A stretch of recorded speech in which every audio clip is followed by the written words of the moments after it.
એક કહેતા જેઠાલાલ એમને મોટું ગોમડું થયું હતું એટલે એમને તો ઘણી દવા કરાઈ એટલે તોય નતું મળતું જાતા હતા એટલે એમને એક સમરીમાં મળ્યા એટલે પછી એ સમરીમાં એ કહ્યું કે જેઠાલાલ જેઠાલાલ તમને શું થયું છે? પછી જેઠાલાલે તો કહ્યું કે મને તો મોટું ગોમડું થયું છે મટતું નથી તો પછી ઈ તો કહે છે સમરીમાં કે હું તો મારા જાતે ફોડી નાખું છું પણ એમાં જે નીકળશે એ મારું એટલે પછી ઈ તો કહે છે કે સારું એમાં એટલે પછી તો ફોડે છે એટલે પછી એમાં એક ચૂલી નીકળે છે નાનજી એટલે પછી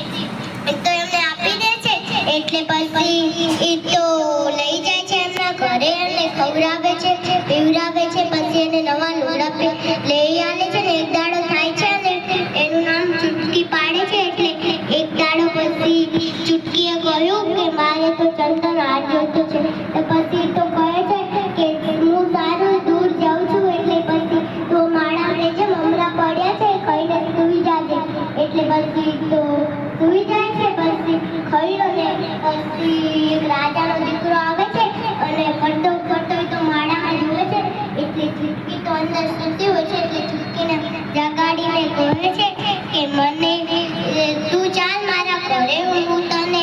એને ખવડાવીશ પીવડાવીશ ને સરસ રાખીશ એટલે પછી ઈ તો આવે છે પછી સમરીમાં અને પછી તો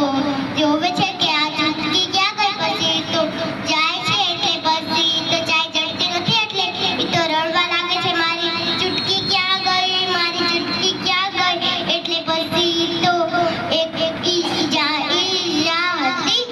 જાય છે અને કહે છે કે મારી રૂપારી ચૂટકી દાદી કાને કોણ લઈ ગયું કોણ જીતી ગયું કોણે દીધા વનવાસ પછી ઈ તો એ મારી રૂપાળી ચૂટકીને કોણ લઈ ગયું એ મારી રાધિકાને કોણ હરી ગયું કોણ જીતી ગયું કોણે દીધા વનવાસ